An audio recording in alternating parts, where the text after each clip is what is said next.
Hi, Insta. I hope you're having a great day. I am jumping in to share some tips around overwhelm.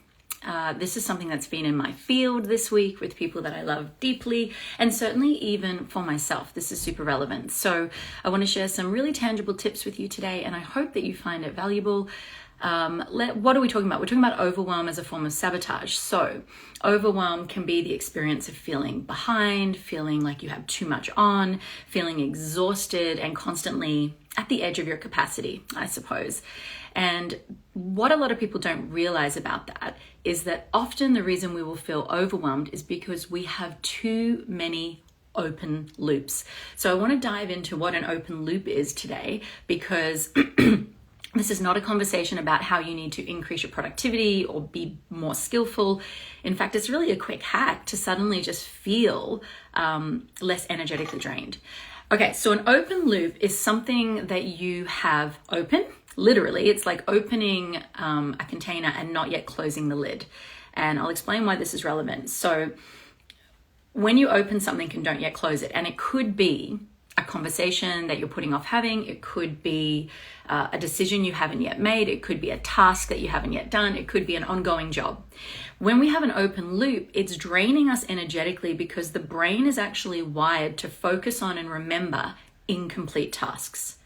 The brain is less likely to focus on and remember completed tasks because it doesn't need to. It's like done, it's in the past. So if a task is incomplete, we're going to energetically be feeding that loop. In fact, a good metaphor would be like a suspense film. And you know, when they just allow the suspense to build and build and build, and you don't know when or what it's going to happen, but they keep that loop open and they stretch it, and it's terrifying and it's also exhausting. You know, when you watch scary films and it's actually exhausting.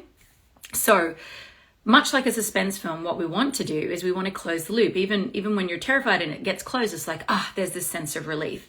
And so many people hop into bed. You may be able to relate to this. Let me know if you do in the comments. And they lie in bed at night and suddenly it's like all these things pop into their brain and they feel overwhelmed and they start to feel the anxiety building because all these open loops have popped up and said, hello, hey, remember me?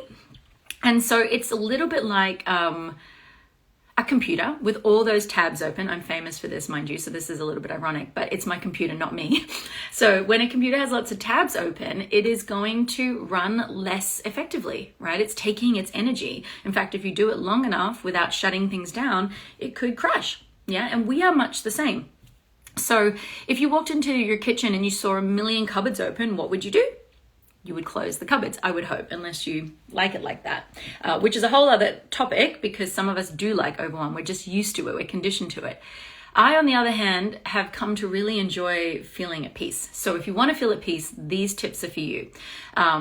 Because when you have lots of loops open, just to really let this land, your level of anxiety is going to be increased and your level of productivity is going to be reduced because you've taken your effectiveness and your efficiency and your capacity and you've stretched it across as opposed to bringing it into one task and driving it forward. So here are some tips that I would suggest if you discern that you have some open loops. First of all is take them out of your brain. So it's not that we have to reduce the number of things we have to do. It's just we want to not have them taking up real estate in our mind. So writing a list is one of the quickest ways to close a loop, putting the responsibility of remembering it on the list. And this can be invaluable for people who struggle to really kind of clear their mind and settle at night. Write a list, give it to the list to take responsibility for, and you can revisit it tomorrow. The other thing you could do is you could utilize technology by putting in an alarm or a reminder so that you don't have to remember. You're outsourcing, if you will, the remembering of this incomplete task. You're taking it out of your brain. Very, very, very potent tip and tool. The second thing is to complete some of these mini tasks. So there's a rule, I forget who, excuse me, my hair is just like, I'm drying it and it's just causing me a bit of grief here. Okay. So I forget the author that coined the original term, but you probably have heard of it. It's called the 2-minute rule. And this is where the suggestion is if a task takes less than 2 minutes, just do it. Just knock it over, tick it off. As Nike would say, just do it, right? And the reason that this is important to mention is because traditionally when we talk about, particularly in business, being productive, we'll talk about eating the frog first, doing the bigger, scarier, more important task and leaving little things that aren't important or aren't urgent to the end. But if you're in an experience of overwhelm, just think about it like if you do know there's an important diamond that you need to hold, but someone keeps giving you lots of little stones. And over time, those little stones are going to impact your capacity to hold that diamond or focus on that diamond. And so sometimes, booking that appointment, just getting those little tasks out of the way creates so much energetic freedom and space. I'm sure you can relate to this. And also, ironically, because many of us are addicted to productivity, we can feel good. What you want to watch is that you don't only ever complete the small, easy tasks and not do, eating the frog, as they say, or eating the more important needle-moving task.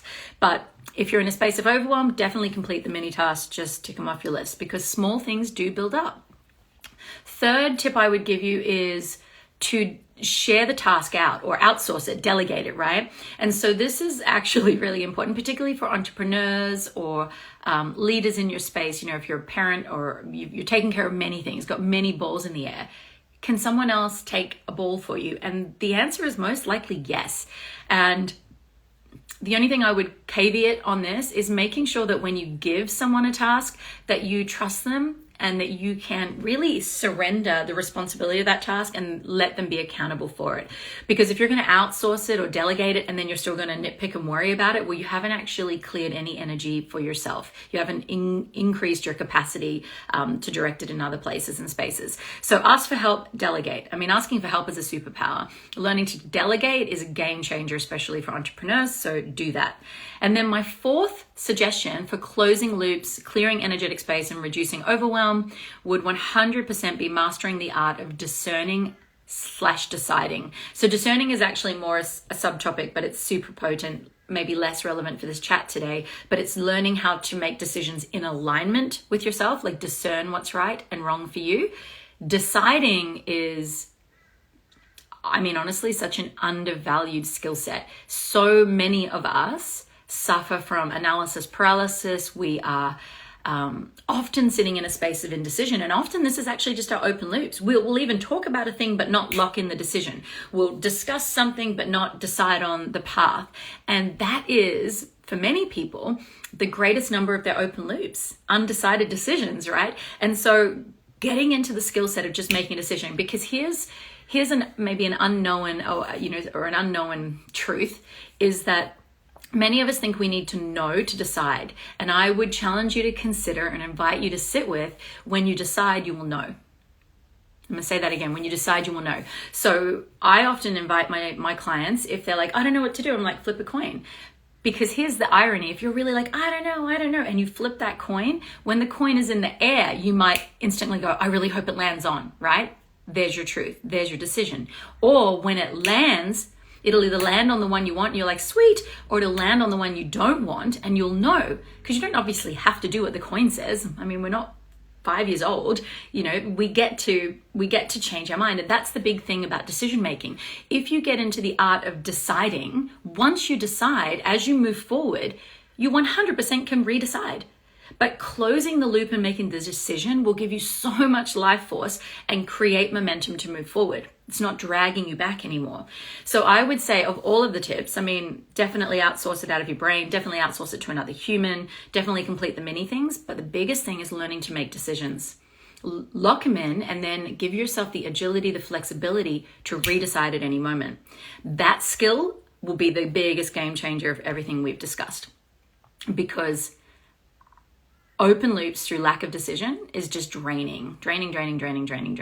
So yes, make your decisions. If you've got any questions, let me know. But that is actually all I wanted to share. So evaluate in your day, your week, your life in general, the level of overwhelm, maybe the level of things that you think might be building up on you, whether you're feeling behind on things, and then go through those 4 tips and see which ones you can apply, and let me know how you go. If you found this valuable, let me know. And I hope you have a beautiful day. Bye.